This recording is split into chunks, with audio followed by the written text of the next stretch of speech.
Witajcie, w zasadzie dobry wieczór. Dzisiaj wieczorem postanowiłem sprawdzić, jak się mają nasze sadzonki, które ostatnim razem rozsadzaliśmy. Zobaczymy, czy rzeczywiście trzeba czekać do wiosny, żeby rozsadzać aloes, czy można spróbować go rozsadzić i ukorzenić już w lutym i marcu, żeby na wiosnę mieć już ukorzenione piękne sadzonki.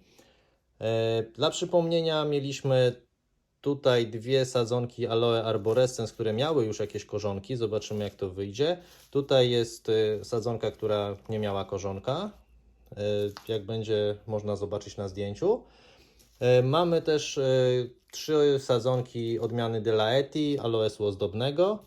Ja też po raz pierwszy tutaj próbowałem ukorzeniać w Pumexie, więc zobaczymy, jak mi to wyjdzie. Tutaj z tyłu mamy jeszcze trzy sadzonki Aloe Vera odmiany Barbadensis, więc zobaczymy wszystko, jak nam to wyjdzie. Zapraszam do oglądania i już za 2 sekundy wyjmujemy roślinki z doniczek.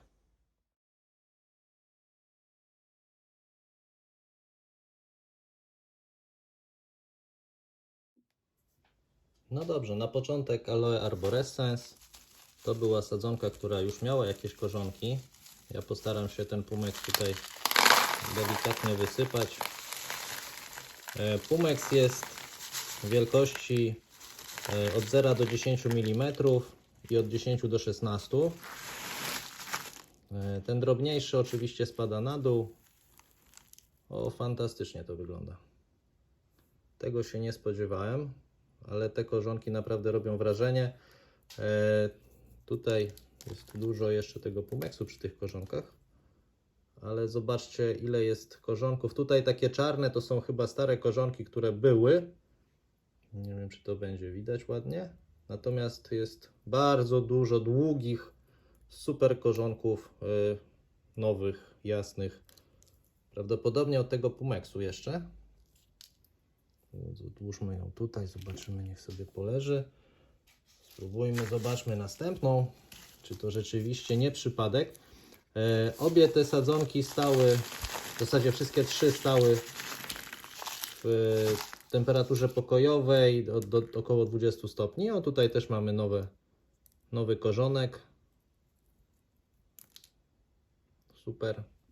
I tutaj mamy sadzonkę, która nie miała żadnych korzonków.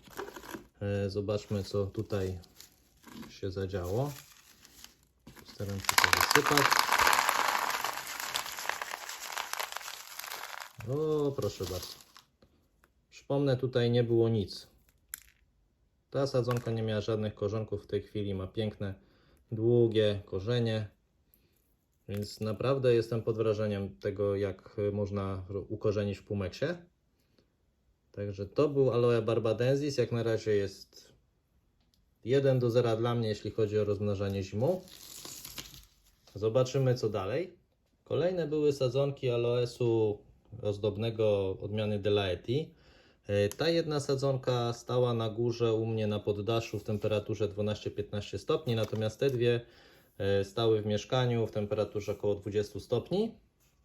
Więc zobaczmy, jak to wygląda, jeśli chodzi o pumex. Może tu się uda wysypać.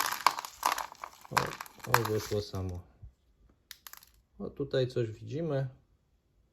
No, jest kawałek korzonka, mamy nawet tutaj taki mały, jeden większy. No więc super. Po 48 dniach mogę stwierdzić, że na pewno się uda ukorzenić w pumeksie. Natomiast zobaczmy, czy coś udało się tu osiągnąć w naszej ziemi.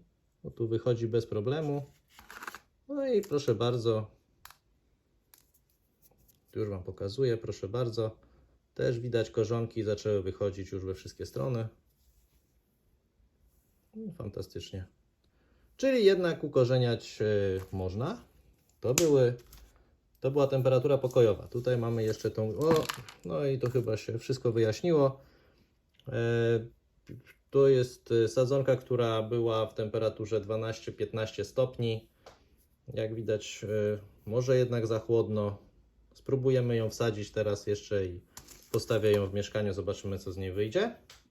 I na sam koniec pozostały nam sadzonki Aloe barbadensis, które stały w temperaturze 12-15 stopni. Więc zobaczmy, a tu już ewidentnie nic nie ma na razie. Troszkę zgniły listek na samym dole, możemy go urwać. Ja myślę, że podobnie będzie z drugą sadzonką. Tutaj też mamy pusto do oderwania. Nie wiem czemu on zgnił, nie był podlewany, więc może była troszkę wilgotna ta ziemia. Tutaj w wodzie ewidentnie przygnił nam liści. Nic z tego nie wyszło. Ja myślę, że dobrym pomysłem będzie wsadzenie tych sadzonek teraz w Pumex i wsadzenie ich, pozostawienie w temperaturze pokojowej około 20 stopni i za miesiąc myślę sprawdzimy, jak będą wyglądały wtedy, czy się ukorzeni, czy nie. Moi drodzy, podsumowując, uważam eksperyment za udany. Jak najbardziej będę rozsadzał aloesy zimą i będę je ukorzeniał w Pumexie. Zarówno aloes drzewiasty, jak i aloes ozdobny, który mam odmiany Delaeti. Jak widać, korzonki pięknie puściły, czy to w Pumexie, czy to w ziemi. Z ziemi są troszeczkę mniejsze, ale są. Więc widać, że się da, że można. Natomiast muszą one stać w temperaturze pokojowej w domu, nie na strychu, tak jak w moim przypadku było chyba za zimno troszeczkę. Bardzo Wam dziękuję za uwagę. Polecam inne filmiki. Zapraszam do subskrybowania. Bardzo Wam dziękuję za uwagę. Wszystkiego dobrego, trzymajcie się.